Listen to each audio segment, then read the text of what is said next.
পরমাণু ইলেকট্রনের কক্ষ, উপকক্ষ এবং কক্ষক এই তিনটি রাশি সম্পর্কে আমরা ধারণা করছি। এখন কক্ষ আমরা কাকে বলতে পারি? না, বিজ্ঞানী বোর তার পরমাণু মডেলে কক্ষের ধারণা দিয়েছিলেন, আবার সমারফিল্ড সেটিও সংশোধন করে সেই কক্ষের ধারণা করেছিলেন। সেই কক্ষের কথাই বলা হচ্ছে। এই কক্ষগুলো কি না, পরমাণু নিউক্লিয়াসকে কেন্দ্র করে তার চারদিকে ইলেকট্রনগুলি যে দ্বিমাত্রিক বৃত্তাকার এবং উপবৃত্তাকার কক্ষপথে আবর্তন করে তাকেই বলা হয় কক্ষ বা কক্ষপথ। তার মানে পরমাণুর কেন্দ্রকে অবলম্বন করে তার চারদিকে যে বৃত্তাকার বা উপবৃত্তাকার কক্ষপথগুলো রয়েছে, ইলেকট্রনের যে পথগুলো রয়েছে, সেই পথগুলোকেই বলা হচ্ছে কক্ষ বা অরবিট বা কক্ষপথ। তাহলে আমরা কক্ষপথ সম্পর্কে অলরেডি ধারণা হয়ে আছি। বিজ্ঞানী বোর যেগুলোকে ক্যাপিটাল কে, ক্যাপিটাল এল, এম, এন, ও, পি, কিউ এই বড় অক্ষরের ইংরেজি অক্ষরগুলো দিয়ে প্রকাশ করেছিলেন, সেগুলোই হচ্ছে কক্ষ। বোর বৃত্তাকার কক্ষের কথা বলেছিলেন, কিন্তু সমারফেল্ড তার তত্ত্বে বলেছিলেন দু ধরনের কক্ষপথ রয়েছে, একটি বৃত্তাকার, আরেক ধরনের হচ্ছে উপবৃত্তাকার। তো যাই হোক, আমরা কক্ষ সম্পর্কে এই ধারণা পেয়েছি, যেটা হচ্ছে দ্বিমাত্রিক বিষয়। তার সম্পর্কে কয়েকটি তথ্য যেমন বলছে, দেখো, জানা গিয়েছে যেগুলো, যে কোনো কক্ষে সর্বাধিক ইলেকট্রন সংখ্যা টুয়াইস এন স্কয়ার, এটিও আমরা অলরেডি শিখে ফেলেছি। তার মানে এই 2n স্কয়ার সূত্র অনুযায়ী একটা কক্ষে ইলেকট্রন ধারণ ক্ষমতা, আমরা সর্বাধিক যে ধারণ ক্ষমতা সেটা নির্ণয় করতে পারি। n হচ্ছে কক্ষপথের সংখ্যা, যার মান 1, 2, 3 ইত্যাদি হয়ে থাকে। 1 হলে প্রথম কক্ষপথ, অর্থাৎ k, সেখানে ইলেকট্রন সংখ্যা কত হবে? 2 নম্বর কক্ষপথ তথা l, অর্থাৎ তার ইলেকট্রন সংখ্যা হয়ে যাবে 8 ইত্যাদি। এরকম করে আমরা নির্ণয় করতে পারি। এই কক্ষ দ্বিমাত্রিক একটা বিষয়, কাজেই এর কোনো নির্দিষ্ট অভিমুখ বা দিক নেই। কক্ষের কোনো দিকদর্শিতা থাকে না, অর্থাৎ কোনো দিক নির্দেশ থাকে না, নির্দিষ্ট কোনো অভিমুখ নেই, সব দিকে সমানভাবে বিস্তৃত থাকে। এটা দ্বিমাত্রিক একটা পথ, বৃত্তাকার এবং উপবৃত্তাকার হতে পারে। আর একটি আমরা জেনেছি, আমরা জানতে পেরেছি যেগুলো, তার মধ্যে একটা অন্যতম কথা রয়েছে যে একটি কক্ষে, কোনো একটা কক্ষে এক বা একাধিক উপশক্তি স্তর তথা উপকক্ষে উপকক্ষের উপস্থিতি থাকতে পারে। অর্থাৎ কোনো কক্ষে একাধিক উপকক্ষ থাকতে পারে, যেগুলোকে সাবসেল বলা হয়। সেল হচ্ছে কক্ষগুলোকে আরেকটা নামে ডাকা হয় সেল, এবং সেলগুলো আবার কতগুলো সাবসেল নিয়ে তৈরি, যেগুলোকে আমরা SPDA চিহ্ন দিয়ে প্রকাশ করে থাকি। তাহলে উপকক্ষগুলো SPDA এইগুলো নিয়েই তৈরি হয় তোমার হচ্ছে কক্ষ। আর এটাই হচ্ছে সমারফিল্ডের ধারণা থেকে এসছে, কারণ সমারফিল্ডের পরমাণু তত্ত্বটা ছিল কি না, হচ্ছে বর্ণালীর সূক্ষ্ম গঠন। কেন অনেকগুলো রেখায় বিভাজিত হয় বর্ণালী, পারমাণবিক বর্ণালীর রেখাগুলো আবার চৌম্বক ক্ষেত্র বা তড়িৎ ক্ষেত্র দ্বারা বিশ্লিষ্ট হয়ে ভেঙে গিয়ে সূক্ষ্মাতি সূক্ষ্ম রেখায় বিভাজিত হয়, তার মানে বিভিন্ন শক্তি স্তরে বিভাজিত হয়। সেই থেকে ধারণা হয়ে গেল সেই বিভিন্ন শক্তি স্তরগুলোকে বলা হচ্ছে উপকক্ষ তথা SPDA। এইগুলো কি করে এসছে আরো আমরা ডিটেলসে জানতে পারবো নেক্সট টপিকে চলে গেলে। এরপরে দেখো, আমরা উপকক্ষ বিষয়টি আনছি। উপকক্ষ বিষয়টি কি না, হচ্ছে আমার কোন পরমাণু নিউক্লিয়াসকে কেন্দ্র করে, যেমন যে মানে কি বলবো এখানে, পরমাণু নিউক্লিয়াসকে কেন্দ্র করে যে কক্ষপথগুলো রয়েছে, সেই কক্ষপথের অন্তর্গত যে রাস্তা দিয়ে ইলেকট্রনটা আবর্তন করে, তার মানে পরমাণুতে ইলেকট্রনগুলি কোন কক্ষের অন্তর্গত যে পথে উপকক্ষ ডিফাইন দ্যাট ইজ সাবসেল।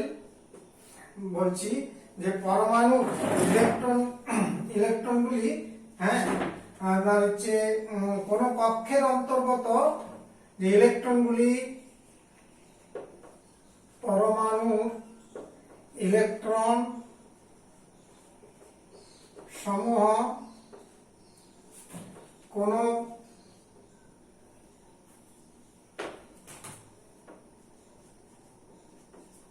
কক্ষের অন্তর্গত, দ্যাট ইজ অরবিটের অন্তর্গত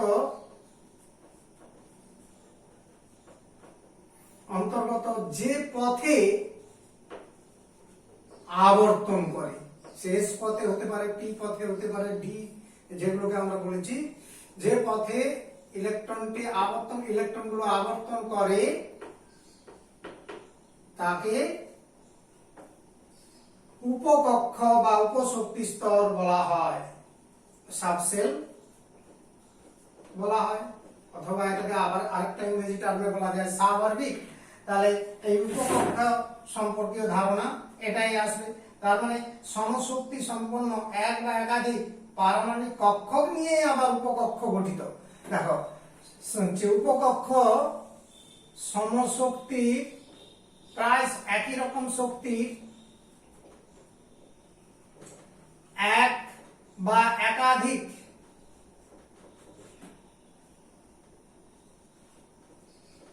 কক্ষক, তাকে ইংরেজিতে বলা হয় অরবিটাল। অরবিটাল নিয়ে উপকক্ষগুলো গঠিত হয়।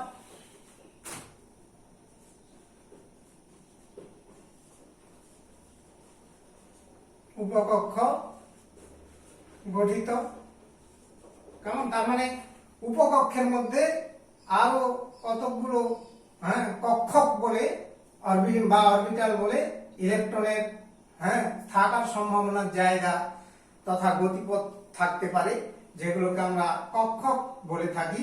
হ্যাঁ, তার মানে এই আইডিয়াটা দিতে গেলে আমরা আরেকটু পরে আরেকটা গল্প বলে তোমাদের বুঝিয়ে দেবো। এরপর তাহলে নতুন টার্ম একটা এসে গেল, অরবিটাল বা কক্ষক। সেই ধারণাটা কি আসতে পারে না, পরমাণু নিউক্লিয়াসের চারপাশে যে খুব একটা স্বল্প জায়গা, অর্থাৎ ক্ষুদ্র ত্রিমাত্রিক অঞ্চলে কোন ইলেকট্রনের থাকার সম্ভাবনা যেখানে সবচেয়ে বেশি, অর্থাৎ যেখানে ইলেকট্রনটাকে পাওয়া যেতে পারে, সেই ক্ষুদ্র অঞ্চলটাকেই আমার হচ্ছে অরবিটাল বা পারমাণবিক কক্ষক তথা অ্যাটমিক অরবিটাল বলা হয়। তাহলে পরমাণু নিউক্লিয়াসের চারপাশে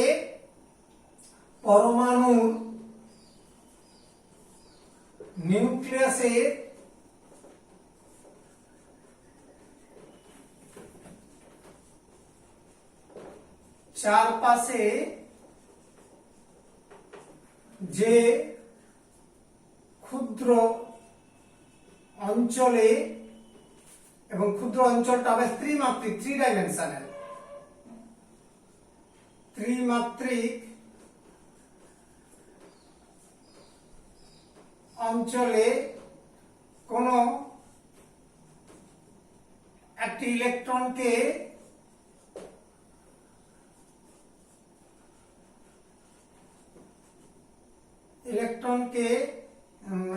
একটি ইলেকট্রন থাকার সম্ভাবনা সবচেয়ে বেশি থাকে, সেই অঞ্চলটিকে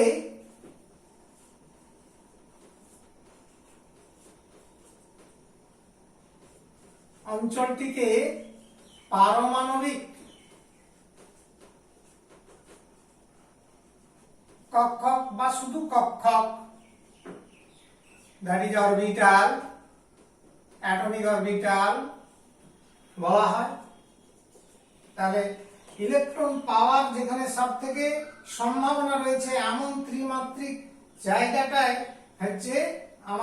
বলা হয় যে কি বলবে, অরবিটাল বলবো, তথা কক্ষক বলে আমরা বিবেচনা করে থাকি। তাহলে এই যে কক্ষক, প্রতিটি কক্ষকে সর্বাধিক দুটো ইলেকট্রন থাকতে পারে। আমরা একটু গল্প আকারে যেটা বলবো বলছিলাম, দেখো একটা টোটাল বাড়ি, একটা টোটাল ঘর বা বাড়িকে তুমি মনে করো হচ্ছে অরবিট, কেমন সেই বাড়িটাকে অরবিট মনে করো। এবার তার মানে কক্ষ এটা, এবার তার রুমগুলোকে, অর্থাৎ ছোট ছোট যে রুমগুলো রয়েছে বাড়ির ভেতরে, সেগুলোকে তুমি ভাবতে পারো সাবসেল অর্থাৎ উপকক্ষ। এবার সেই রুমের মধ্যে কোনো একটি মানুষ যে জায়গাটাতে অবস্থান করছে, সেই জায়গা, ক্ষুদ্র জায়গাটাকেই বলা হয় কক্ষক। তাহলে এই হচ্ছে কক্ষকের অবস্থানটা এইরকমই, যে টোটাল বাড়িটা অরবিট বা কক্ষ, এবং বাড়ির মধ্যে রুমগুলোকে ধরে নাও হচ্ছে উপকক্ষ। আর রুমের মধ্যে কোনো ব্যক্তি যে জায়গাটা, যে ত্রিমাত্রিক জায়গাটাতে, খুব ছোট্ট জায়গাটাতে অবস্থান করছে, সেইটুকু জায়গাটুকুকেই বলা হচ্ছে অরবিটাল। তার মানে অরবিটাল হচ্ছে ইলেকট্রনের অবস্থানের সূচক, অবস্থান সূচক অঞ্চল। হ্যাঁ, যেখানটা অবস্থান নেই ইলেকট্রন সেটাকে অরবিটাল বলা হয় না, মানে কক্ষক বলা হয় না। কক্ষকের ধারণা এইরকমই হতে পারে। এবার একটা কক্ষকে সর্বাধিক দুটো ইলেকট্রন থাকতে পারে, যে আমরা যে প্রত্যেকটা কক্ষকে সর্বাধিক দুটি করে ইলেকট্রন থাকার সম্ভাবনা থাকে, তার বেশি ইলেকট্রন কখনো থাকতে পারে না।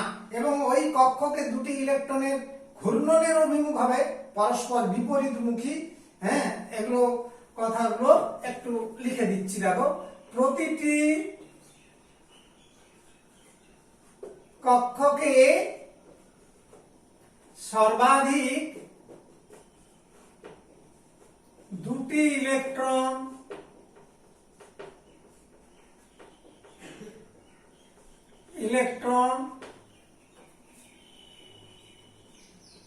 থাকতে পারে, এবং তাদের ওই দুটি ইলেকট্রনের ঘূর্ণনের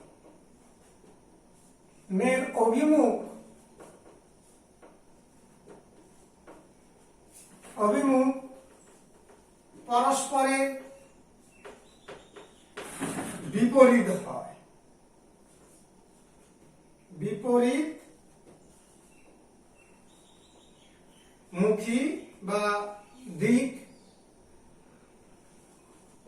হয়ে থাকে।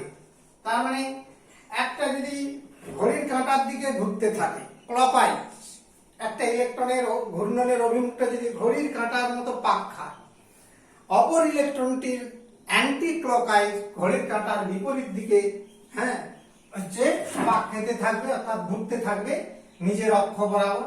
এইভাবে ইলেকট্রনের ঘূর্ণনের কথাটি মনে রাখার চেষ্টা করবে।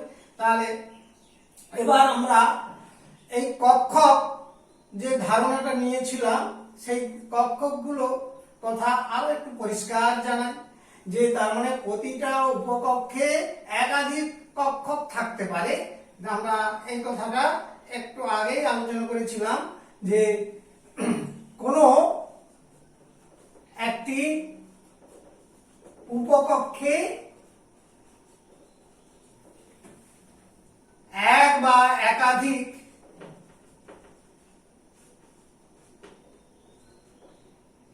অরবিটাল কক্ষক থাকতে পারে। যেমন নিচে আমরা পরপর বিবরণ দিয়ে দেখাচ্ছি, দেখো কয়েকটা বিষয় আলোচনা করলে পরিষ্কার হয়ে যাবে। যে আমরা পারমাণবিক কক্ষকগুলোকে SPDF দিয়ে প্রকাশ করে থাকি, একটু আগেই জানিয়েছি। সেই কক্ষকগুলো তথা SPDF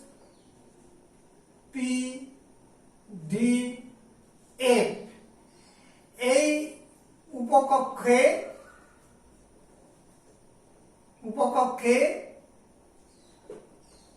একটি কক্ষক থাকে, তার মানে কক্ষক সংখ্যা একটি। তাহলে দেখো এস উপকক্ষের কক্ষক সংখ্যা একটি, যাহা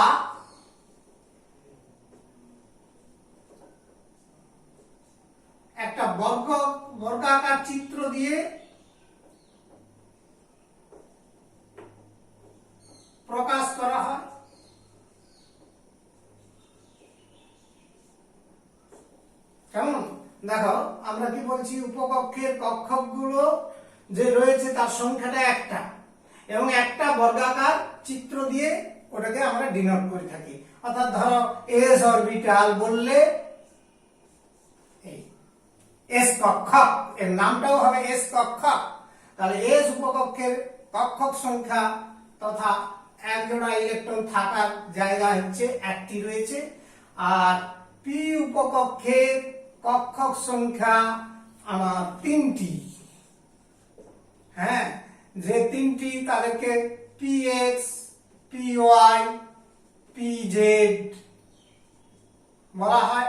কেন না এক্স অক্ষ, ওয়াই অক্ষ এবং জেড অক্ষ বরাবর এই কক্ষক তিনটি অবস্থান করে, বিন্যস্ত থাকে। তার মানে তিনটা যে কক্ষক রয়েছে অরবিটাল, সেই তিনটা অরবিটাল এক্স অক্ষ, ওয়াই অক্ষ এবং জেড অক্ষ বরাবর প্রসারিত থাকে বা বিস্তৃত থাকে, সেই জন্য ওদের নাম হয় p x, p y, p z. আর এগুলোকে আমরা চিহ্নিত করি তিনটা বর্গাকার চিত্র দিয়ে, that is px, py, pz, এইভাবে এদের প্রকাশ করা হয়। হ্যাঁ, অর্থাৎ প্রকাশক নির্দেশ, প্রকাশিত নির্দেশক বা প্রকাশক বলা হয়, এটা না বললেও হয়, যে এইভাবে একে প্রকাশ করা হয় পি অরবিটালকে। তেমনি দেখো এরপরে আমি আসছি ডি অরবিটাল। এরপরে আরেকটা উপকক্ষ রয়েছে, ডি উপকক্ষ বা সাবশেলের কক্ষক সংখ্যা হবে পাঁচটি কক্ষক। তার মানে পাঁচটা বর্গাকার সিম্বল দিয়ে প্রকাশ করা হয়, পাঁচটা বর্গাকার সিম্বল দিয়ে প্রকাশ করা হয়, 1 2 3 4 5। প্রথমটাকে বলা হচ্ছে ডি এক্স ওয়াই, একটাকে বলা হয় আরেকটা ডি ওয়াই জেড, আরেকটাকে বলা হয় ডি জেড এক্স, আরেকটাকে বলা হয় d x square minus y square, আরেকটি বলা হয় ডি জেড স্কয়ার।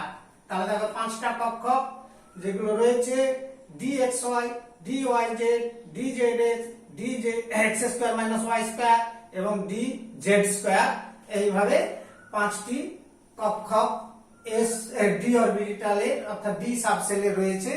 ডি উপকক্ষের কথার পর আমরা আসছি এফ উপকক্ষে। এফ উপকক্ষে কক্ষক সংখ্যা 7টি, কক্ষক সংখ্যা হবে 7টি কক্ষক রয়েছে, অর্থাৎ এখানেও 7টি বর্গাকার চিত্র দিয়ে প্রকাশ করা হয়। হ্যাঁ, আমি দেখিয়ে দিচ্ছি, দেখো এরকমই 7টা বর্গাকার চিত্র, 1 2 3 4 5 6 7, এইভাবে 7টি আমার হচ্ছে এফ কক্ষক। এফ উপকক্ষের 7টি কক্ষককে এইভাবে 7টি বর্গাকার চিত্র দিয়ে প্রকাশ করা হয়, এবং প্রতিটি কক্ষকে সর্বাধিক ইলেকট্রন সংখ্যা কত? 2। তাহলে আমরা এসে তো একটি কক্ষক আছে, তাহলে এস কক্ষকে কতগুলো ইলেকট্রন থাকতে পারে? সর্বাধিক 2টি। পি কক্ষকে 3টি কক্ষক ছিল, পি উপকক্ষে কক্ষক সংখ্যা আমরা কত বলেছিলাম? 3টি। তাহলে পি উপকক্ষে সর্বাধিক ইলেকট্রন সংখ্যা কত হবে? 6। 3টি কক্ষক মানে প্রতিটি কক্ষকে 2টো করে। ডি তে তাহলে আসবে কত? 10, 5টি কক্ষক। আর এফ 7টি কক্ষকের জন্য 14টা ইলেকট্রন আসবে, আর এসে তো 2টো বললাম। তার মানে এদের ইলেকট্রন সংখ্যার বিন্যাসগুলো S2 লেখা হয়, P6 লেখা হয় সর্বাধিক। হ্যাঁ, এর থেকে কম থাকতে পারে। D10 হয়, F14 হয়। এই ভর্তি কক্ষকের ইলেকট্রন বিন্যাসগুলো এইভাবে হয়, S2, P6, D10 এবং F14 এইভাবে প্রকাশ করা হয়।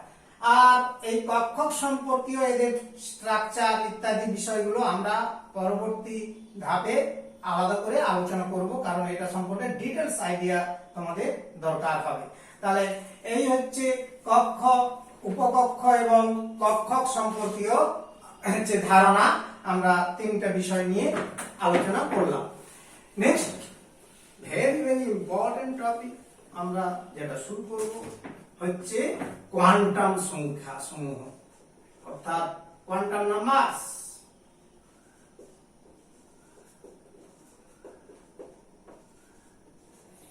কোয়ান্টাম সংখ্যা আমার হচ্ছে বিভিন্ন রকমের কোয়ান্টাম নাম্বার আছে,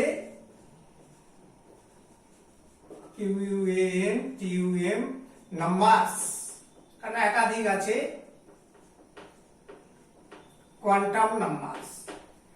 একটা ইলেকট্রনের প্রকৃতি সম্পর্কে সঠিকভাবে তথ্য পেতে গেলে 4 ধরনের কোয়ান্টাম সংখ্যা তথা কিছু সংখ্যা, নির্দিষ্ট সংখ্যা উপর সাহায্য নিতে হয়। সেই প্রয়োজনীয় সংখ্যাগুলোকেই বলা হচ্ছে কোয়ান্টাম সংখ্যা।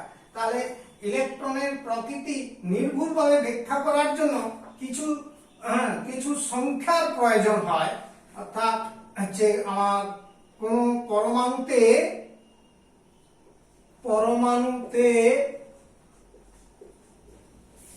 গতিশীল ইলেকট্রনের প্রকৃতি, নেচার অফ ইলেকট্রন, নির্ভুলভাবে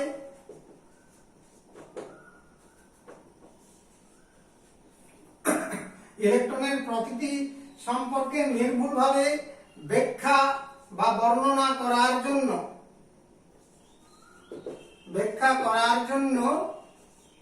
কিছু নির্দিষ্ট সংখ্যক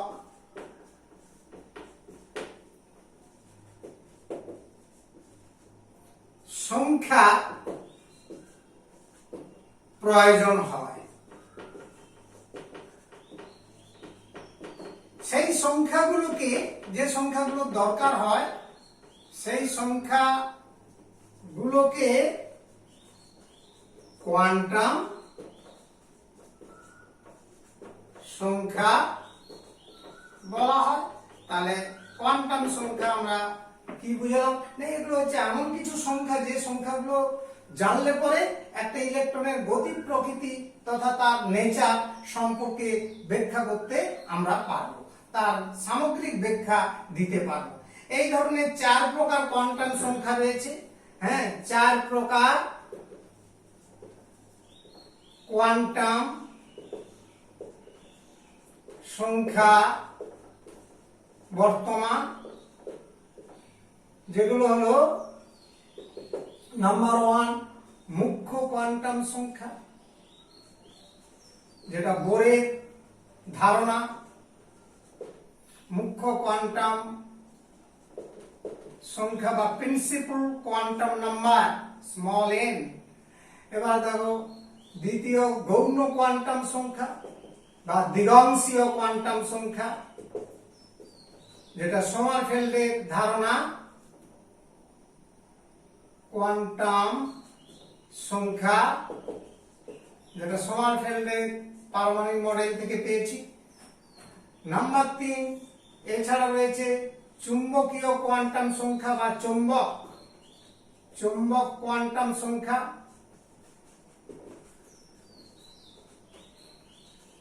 that is magnetic quantum number small m দ্বারা চিহ্নিত করা হয়। নাম্বার 4 ঘূর্ণন কোয়ান্টাম সংখ্যা,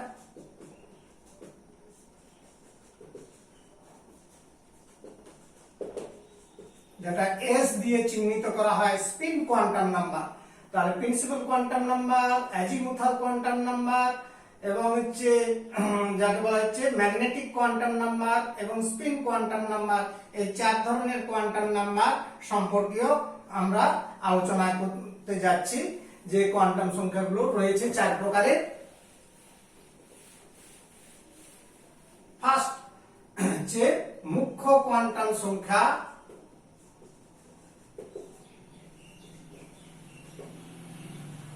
that is principal quantum number small n দিয়ে প্রকাশ করা হয়। এই সম্পর্কীয় ধারণাতে আমরা প্রবেশ করছি।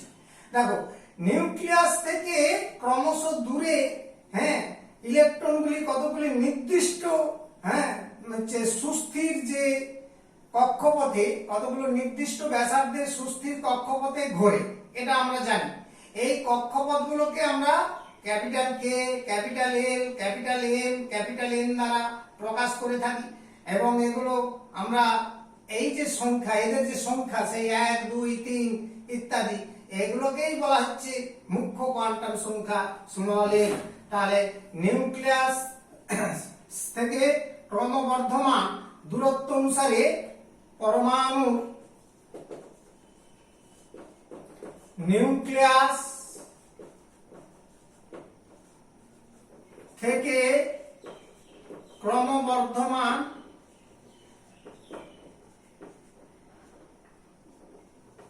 দূরত্ব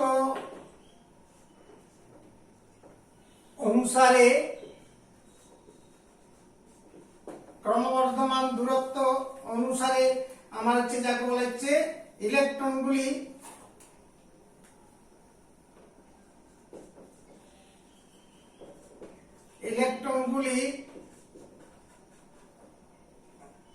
হচ্ছে কয়েকটি বা কতগুলি নির্দিষ্ট ব্যাসার্ধে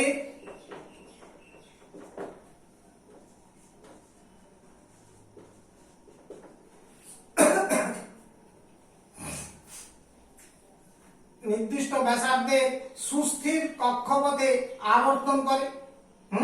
এটা আমরা জানি, সুস্থির ব্যাসার্ধের কক্ষপথে আবর্তন করে। আর এই কক্ষপথগুলোকে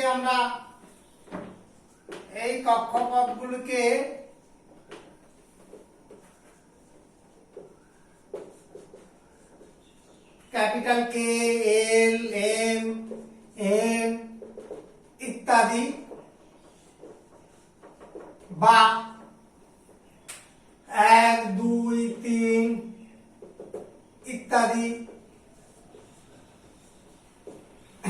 ইত্যাদি সংখ্যা দিয়ে প্রকাশ করে থাকি।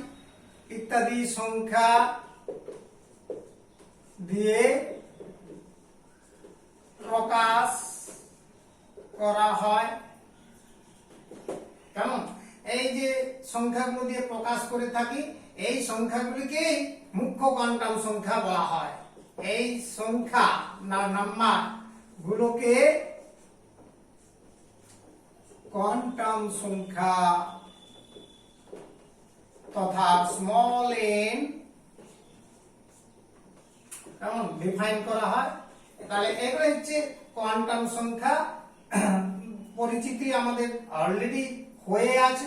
এন এর মান যত বাড়বে ইলেকট্রনগুলোর শক্তিও তত বাড়বে। এটাও আমাদের বোর্ড তত্ত্ব থেকে জেনেছি যে এন এর মান মানে মুখ্য কোয়ান্টাম সংখ্যার মান, মুখ্য কোয়ান্টাম সংখ্যার মান যত বেশি হয় ইলেকট্রনের শক্তিও তত বাড়তে থাকে। ইলেকট্রনের শক্তি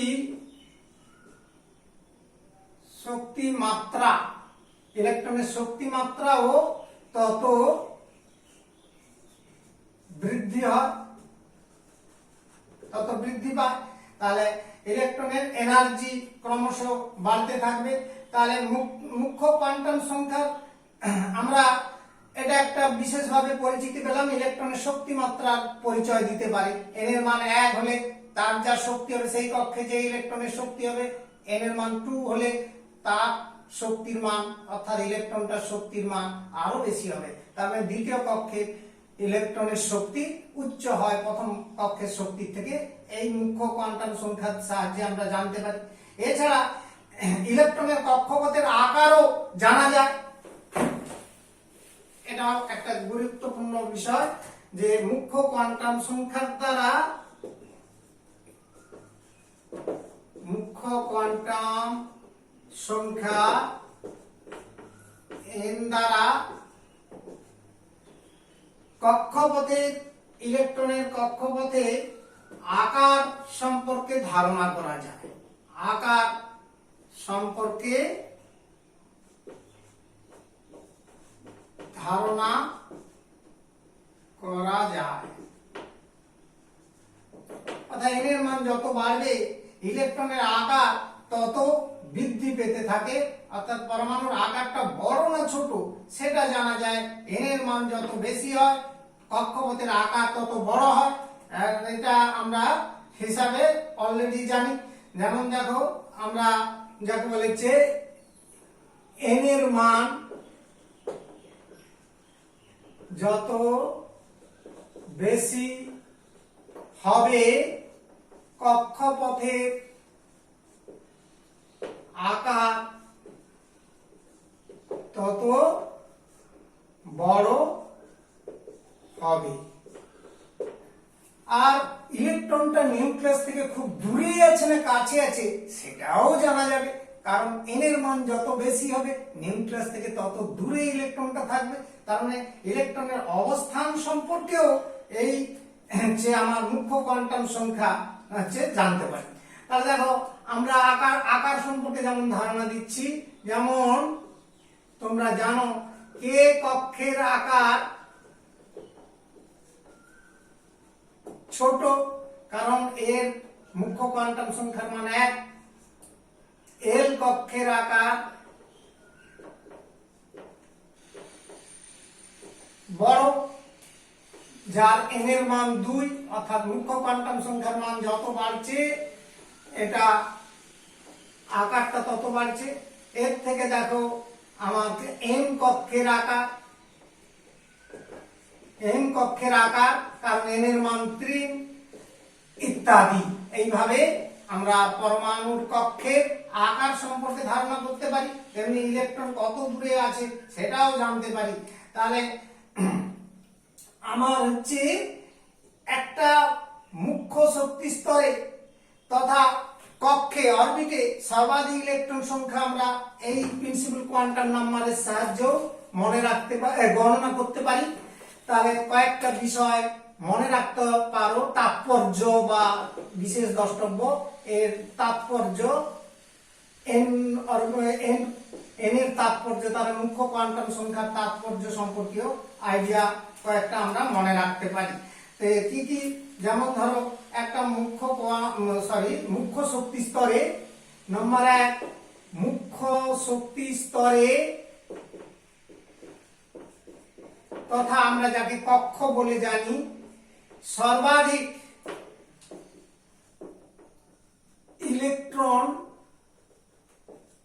ইলেকট্রন ধারণ সংখ্যা সমান টুয়াইস n স্কয়ার। আর n এর মান তো জানো 1, 2, 3 ইত্যাদি হতে পারে।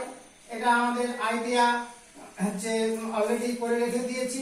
এবার মনে রাখতে হবে, যদি n এর মান 4 হয়ে যায়, n গ্রেটার দেন 4 হলেও একটা কোন কক্ষের ক্ষেত্রে হলেও, যে কোনো কক্ষের যার ক্ষেত্রে n এর মান 4 এর বেশি, সেই কক্ষে ইলেকট্রন সংখ্যা কখনো 32 বেশি হবে না। কক্ষে ইলেকট্রন সংখ্যা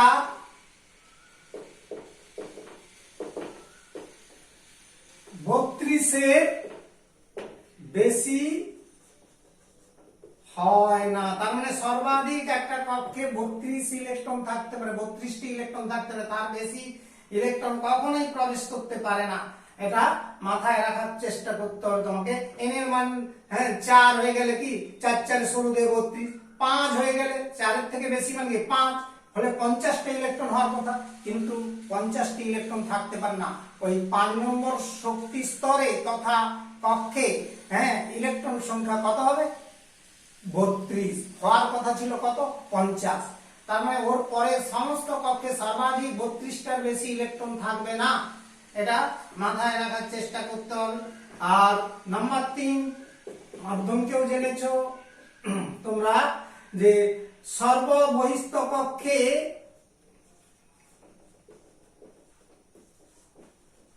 8টির বেশি ইলেকট্রন থাকতে পারে না।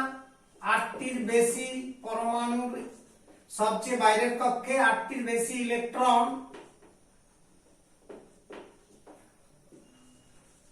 থাকতে পারে না, এটা মাথায় রাখতে হবে। হ্যাঁ, আর বাইরের কক্ষে অর্থাৎ সর্ববহিস্থ কক্ষে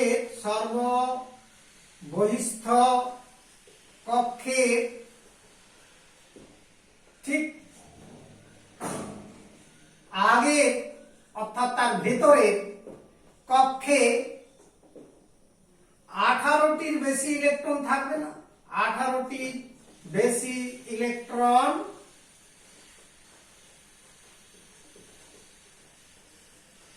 থাকে না। তার মানে যেটা বাইরের কক্ষ হবে সেই বাইরের কক্ষে যেমন 8টির বেশি ইলেকট্রন থাকবে না, আর ঠিক তার আগের কক্ষে অর্থাৎ বহিস্থ কক্ষের ঠিক ভেতরে, হ্যাঁ আগের ভেতরের কক্ষটিতে 18টির বেশি ইলেকট্রন থাকবে না।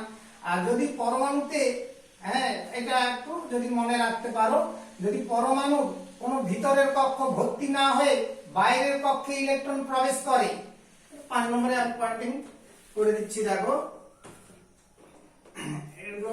এটা নেই, তোমরা এটা মনে রাখার চেষ্টা করবে। যদি কোন পরমাণু ভিতরের কক্ষে ইলেকট্রন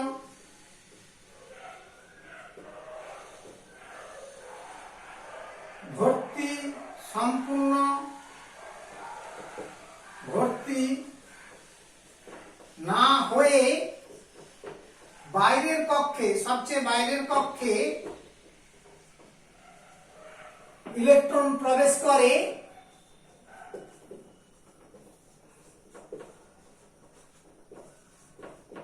তবে সেক্ষেত্রে বাইরের কক্ষে, সবচেয়ে বাইরের কক্ষে 2টির বেশি ইলেকট্রন থাকবে না, 2টির বেশি ইলেকট্রন প্রবেশ করে না, ইলেকট্রন প্রবেশ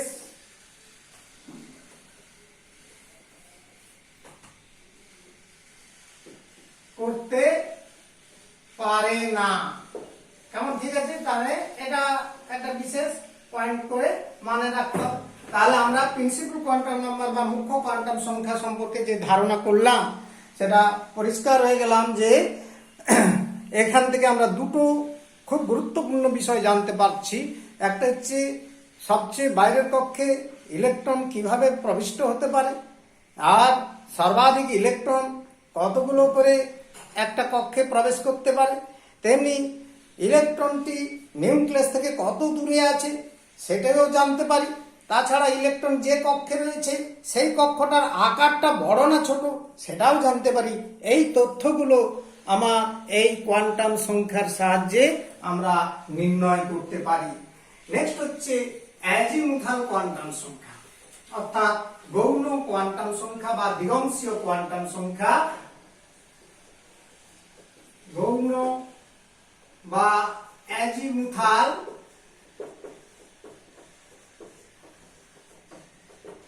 কোয়ান্টাম সংখ্যা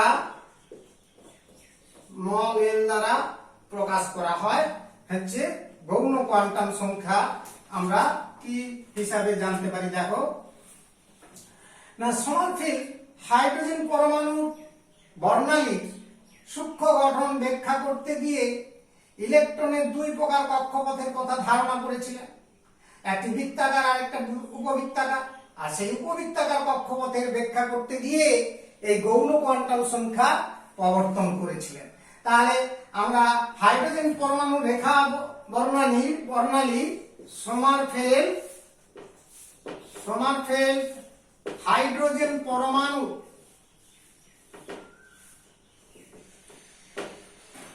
বর্ণালীর সূক্ষ্ম গঠন, ফাইন স্ট্রাকচার, সেটা কি ছিল নিশ্চিত মনে আছে যে বর্ণালীর রেখাগুলো চৌম্বক ক্ষেত্র বা তড়িৎ ক্ষেত্র দ্বারা বিভাজিত হয়ে আরো সূক্ষ্ম সূক্ষ্ম রেখায় পরিণত হতো, সেটাকেই বলা হচ্ছে সূক্ষ্মতর গঠন বা ফাইন স্ট্রাকচার। সেখানে অনেক ডিটেলস আলোচনা করেছি আমরা আগের টপিকগুলোতে, সেখানে পরিষ্কার ধারণা হয়ে আছে। তাহলে গঠন ব্যাখ্যা করতে গিয়ে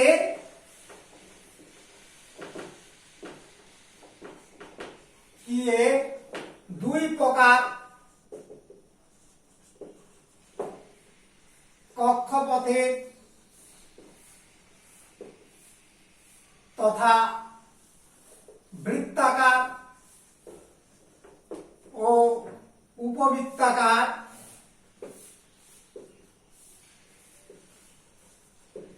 কক্ষপথের ধারণা দেন।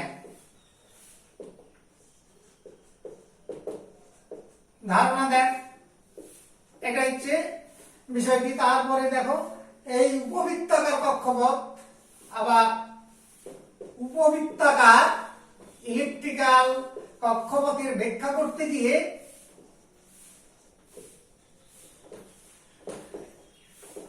কক্ষপথের বর্ণনা করতে তিনি এই গৌণ কোয়ান্টাম সংখ্যা চালু করেন এবং সেটা নিয়েও অনেক অনেক ডিটেলস আলোচনা করেছি।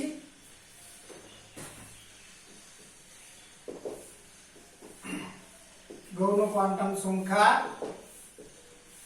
স্মল এল তিনি কিন্তু প্রকাশ করেছিলেন ক্যাপিটাল কে দিয়ে, হ্যাঁ, কে অক্ষর দিয়ে প্রকাশ করেছিলেন, যেটা পরবর্তীকালে এল, হ্যাঁ, গৌণ কোয়ান্টাম সংখ্যার প্রবর্তন করেন। এইভাবে গৌণ কোয়ান্টাম সংখ্যা হচ্ছে আবির্ভাব ঘটলো। এবার কোন একটি কক্ষে এক বা একাধিক উপকক্ষ থাকতে পারে, এই কথাটা আমরা অলরেডি আগের টপিকে আলোচনা করেছি, আজকে প্রথমে আলোচনা করেছি যে কোন একটা কক্ষে কোন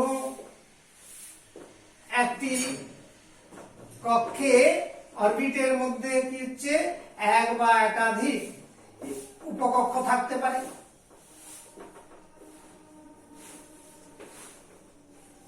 যে উপকক্ষগুলো কি এস পি ডি এফ, এই সিম্বল গুলো দিয়ে আমরা চিহ্নিত করেছি। তাহলে এই একাধিক উপকক্ষ এস পি ডি এফ এগুলো হচ্ছে সবসময় থাকতে পারে যে কোনো একটা কক্ষে বা সেলের ক্ষেত্রে এগুলো থাকে। এবার এর এই যে বিভিন্ন মান, এর বিভিন্ন মান তথা গৌণ কোয়ান্টাম সংখ্যা বা অ্যাজিমুথাল কোয়ান্টাম সংখ্যার যে বিভিন্ন এই মান থাকে, তার দ্বারাই কিন্তু এই এসপিডিএফ সূচিত হয়। তার মানে এর দ্বারা অর্থাৎ গৌণ কোয়ান্টাম সংখ্যা দ্বারা, গৌণ কোয়ান্টাম সংখ্যার সাহায্যে দ্বারা বিভিন্ন উপকক্ষ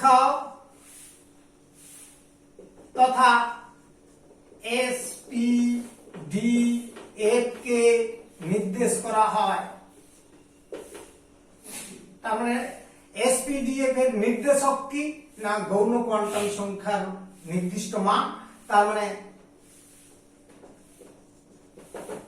এই হিসাবে আমরা যেমন দেখাচ্ছি, দেখো যেমন আমরা এটার বিবরণটাকে লিখে দেখাচ্ছি যে L = 0 হলে আমার উপকক্ষটি হবে কি S, উপকক্ষটি S। L এর মান 1 হলে উপকক্ষটি হবে P। L এর মান 2 হলে উপকক্ষটি হবে D। L এর মান 3 হলে উপকক্ষটি হবে F। তাহলে দেখো এইভাবে আমরা উপকক্ষ মানে এই উপকক্ষ তথা কক্ষের মধ্যে যে কতগুলো উপকক্ষ রয়েছে তাদের শক্তির সামান্য ব্যবধান থাকার জন্য এই সূক্ষ্মতর রেখা বর্ণালীগুলো তৈরি হয়েছিল, অর্থাৎ একটা রেখা বর্ণালীর রেখা বিভাজিত হয়েছিল এবং তারা বিভিন্ন সূক্ষ্ম শক্তি স্তরে পৃথক হয়ে যায়, যে শক্তি স্তরগুলোকে এসপিডিএফ দ্বারা সূচিত করা হচ্ছে। এবং এইগুলোকে প্রকাশ করার জন্য অর্থাৎ এদের কথা জানবার জন্য গৌণ কোয়ান্টাম সংখ্যার মানগুলো হচ্ছে জানা দরকার। তার মানে এই সংখ্যার মানের দ্বারা আমরা এটা প্রকাশ করতে পারি। এরপর এল এর তাহলে মানগুলো কি কি হতে পারে, এটাও একটা বিষয় যে গৌণ কোয়ান্টাম সংখ্যার মান, গৌণ কোয়ান্টাম সংখ্যার মানগুলো কি কি হতে পারে। দেখো এল এর মান তথা গৌণ কোয়ান্টাম সংখ্যার মান 0 হতে পারে, 1 হতে পারে, 2 হতে পারে, 3 হতে পারে, ইত্যাদি করতে করতে লাস্ট মান হবে n-1। অর্থাৎ n এর মানের উপর নির্ভর করছে গৌণ কোয়ান্টাম সংখ্যার মানগুলো নির্ণয় করা যেতে পারে। এক্সাম্পল দিচ্ছি একটা এক্সাম্পল, ধরো n = 4 হলে l এর মান কি কি হতে পারে, l এর মান হতে পারে 0 হতে পারে, শেষ মানটা কত হবে 4 - 1 মানে 3, অর্থাৎ 1 2 3, তার মানে 4টা মান রয়েছে গৌণ কোয়ান্টাম সংখ্যার মান 0 1 2 3, এইভাবে এর 4টা মান আমরা জানতে পারি। তাহলে এই বিষয়টি খুবই ইম্পর্টেন্ট হিসাবে মাথায় রাখতে হবে। উপকক্ষটি কোন মুক্ত শক্তি স্তরে আছে, আবার এই যে উপকক্ষ তথা sp-df এই 4 ধরনের যে উপকক্ষের কথা বলছি, এরা কোন মুখ্য শক্তি স্তরে আছে তাহা জানার জন্য বা প্রকাশ করার জন্য উপকক্ষের নির্দেশক চিহ্ন, অর্থাৎ আমরা যে উপকক্ষের নির্দেশক চিহ্নগুলো কি কি, sp-df এই লেখার আগে মুখ্য কোয়ান্টাম সংখ্যার মানটা লেখা হয়। আমরা যে কথাটা বোঝালাম সেটা আমি লিখেই দেখাচ্ছি, দেখো লিখে দিচ্ছি। উপকক্ষ কোন একটি উপকক্ষ মানে SPD উপকক্ষ কোন মুখ্য শক্তি স্তরে, অর্থাৎ KLMNOPQ সেই যে বড় করে বোরের তত্ত্ব থেকে যেটা জেনেছি, কোন মুখ্য শক্তি স্তরে অবস্থিত তাহা কোন মুখ্য স্তরে অবস্থিত তাহা প্রকাশ করার জন্য, তাহা চিহ্নিত করার জন্য বা প্রকাশ করার জন্য আমরা গৌণ কোয়ান্টাম সংখ্যার যে নির্দেশক তথা উপকক্ষের নির্দেশক চিহ্ন, উপকক্ষের নির্দেশক চিহ্ন সেগুলো কি SP-D এই যে চিহ্নগুলো দিয়ে আমরা প্রকাশ করি, এইটা লেখার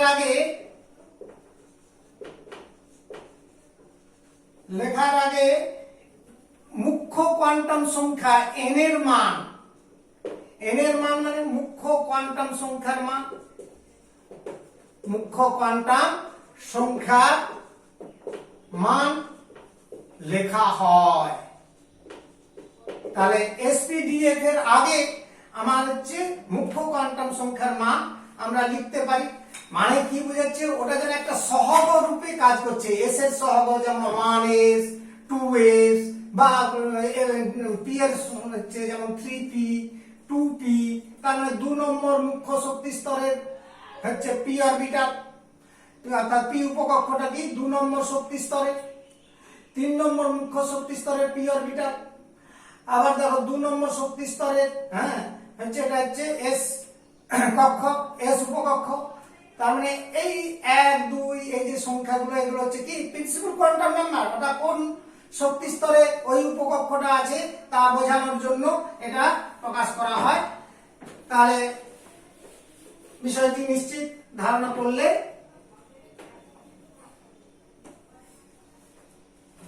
একটু এখানে ধারণা আরো একটা দিয়ে দিচ্ছি। দেখো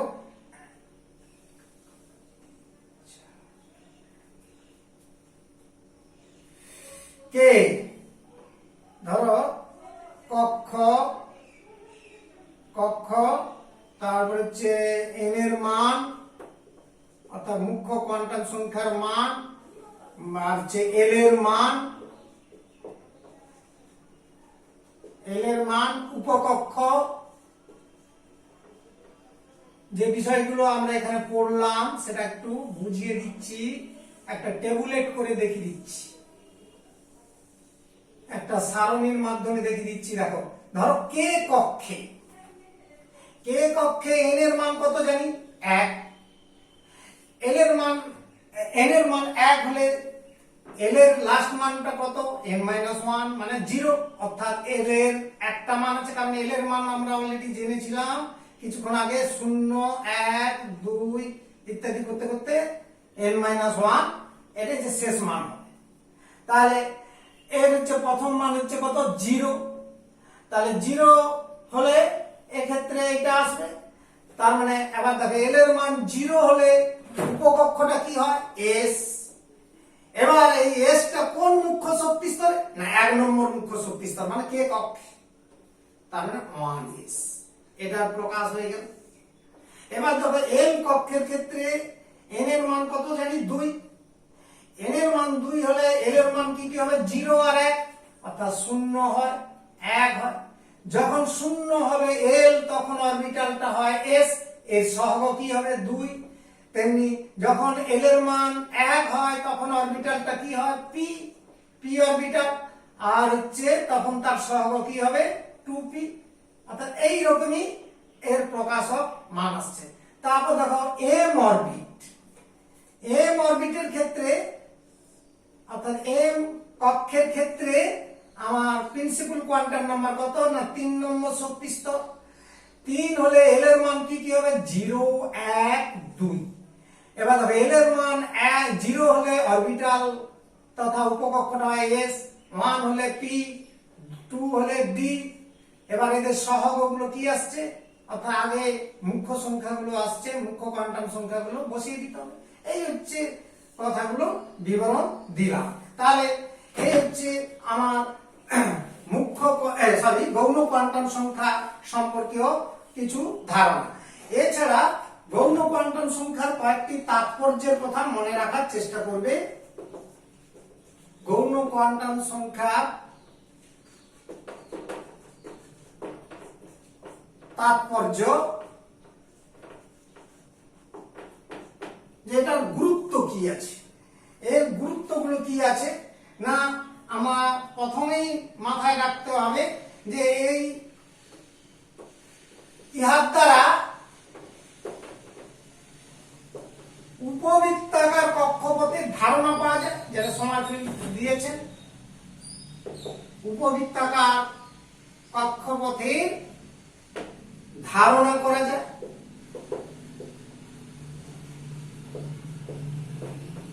কেমন, এইটা তো মেন পয়েন্ট। এছাড়া যদি এল এর মান n-1 হয়, উপকক্ষটা হয়ে যাবে কি আমার হচ্ছে বৃত্তাকার হয়ে যাবে। তার মানে দেখো নাম্বার 2, n যদি আমার হচ্ছে l এর মান মুখ্য কোয়ান্টাম সংখ্যা -1 হয়, অর্থাৎ n-1 হয়, তবে উপকক্ষটি, যে উপকক্ষটা হবে বৃত্তাকার হয়, যেটা আমরা আগে পড়িয়েছিলাম সমারফিল্ডের তত্ত্বে, n=k হয়ে গেলে, সেখানে বলেছিলাম k এর মান যদি সমান হয় তাহলে হচ্ছে, অর্থাৎ k দিয়ে প্রকাশ করেছিলাম, সেই k এর কথা বলেছিলাম যে k যদি n হয়, আর এখানে সেটা বলছি আমরা পরিবর্তিত সূচি অনুযায়ী n=n-1 হয়, তবে সেই উপবৃত্তাকার কক্ষপথটি কি হয়ে যাবে, বৃত্তাকার হয়ে যাবে, অর্থাৎ সেই সেলটা গোলাকার হয়ে যাবে, বৃত্তাকার কক্ষপথে রূপান্তর হয়ে যাবে। তাহলে এক্ষেত্রে মাথায় রাখতে হবে। এবার 3 নম্বর আর কি জানতে পারি, না কোন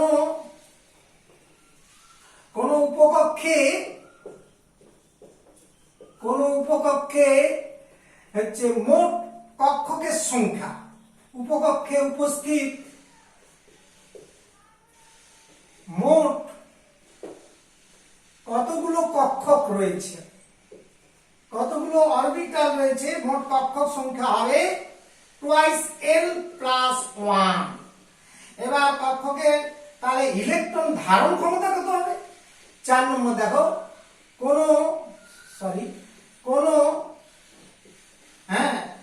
যে উপকক্ষের সর্বাধিক ইলেকট্রন ধারণ সংখ্যা কত হবে? উপকক্ষের সর্বাধিক ইলেকট্রন থাকতে পারে কতগুলো? ইলেকট্রন ধারণ ক্ষমতা কত হতে পারে? কক্ষকে দুটো করে ইলেকট্রন থাকে, তাহলে কক্ষকের সংখ্যাটাকে 2 দিয়ে গুণ করতে হবে, অর্থাৎ টুয়াইস এল প্লাস 1 ইনটু 2। এটা হবে কক্ষক সংখ্যাকে 2 দিয়ে গুণ করলে উপকক্ষক পাওয়া যাবে।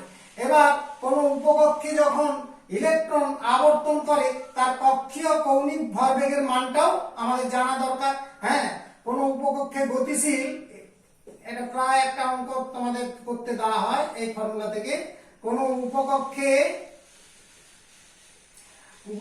গতিশীল ইলেকট্রনের যে উপকক্ষীয় গতিতে যখন থাকে সেই ইলেকট্রনটা কক্ষীয় অরবিটালিক কক্ষীয় কৌণিক ভরবেগের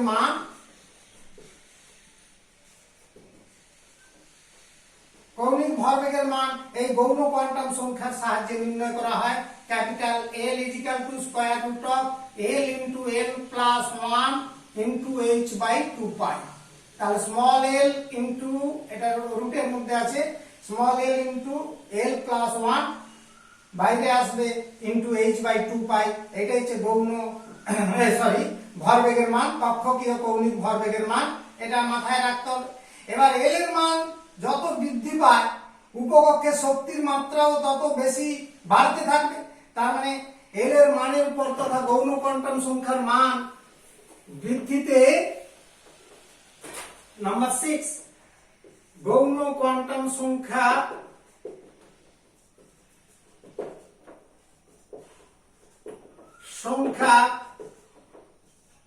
মান যত বেশি হয়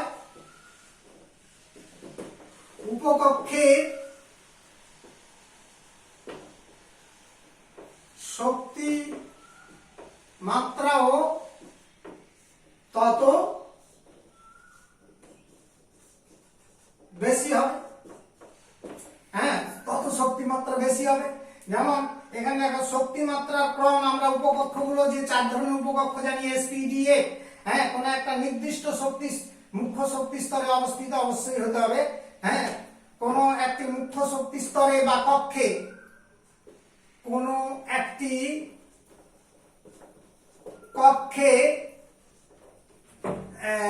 কোন একটি নির্দিষ্ট কক্ষে বলতে হবে, স্থির কক্ষে, ধরো n অরবিট কি m অরবিট, এরকম নির্দিষ্ট কক্ষে উপস্থিত উপকক্ষগুলি শক্তির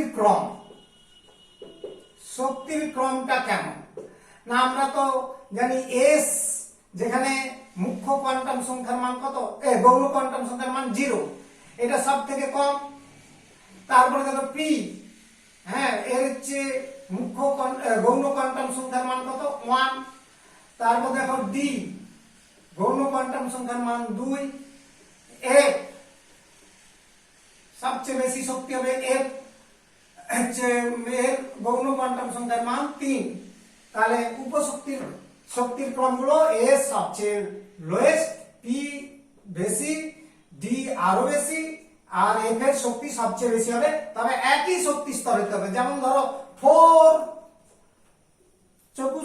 চতুর্থ শক্তি স্তর, 4 নম্বর মুখ্য শক্তি স্তর হলে 4S, 4P, 4D, 4A। এই যে কথাটা বলছি, একটা নির্দিষ্ট কক্ষে তাকে KLMN, এটা n কক্ষের ক্ষেত্রে উপকক্ষগুলির শক্তির মাত্রার ক্রম হিসাবে আমরা প্রকাশ করতে পারি। তাহলে এই হলো আমাদের হচ্ছে যাকে বলা হচ্ছে গৌণ কোয়ান্টাম সংখ্যা সম্পর্কীয় ধারণা। তারপরে দেখো এরপর লাস্ট রয়েছে, লাস্ট নয় আরো দুটো কোয়ান্টাম সংখ্যা রয়েছে, একটি হচ্ছে চৌম্বক কোয়ান্টাম সংখ্যা, আরেকটি রয়েছে ঘূর্ণন কোয়ান্টাম সংখ্যা। এই দু ধরনের কোয়ান্টাম সংখ্যা সম্পর্কেও আমাদের ধারণা করতে হবে। হ্যাঁ, তাহলে আমরা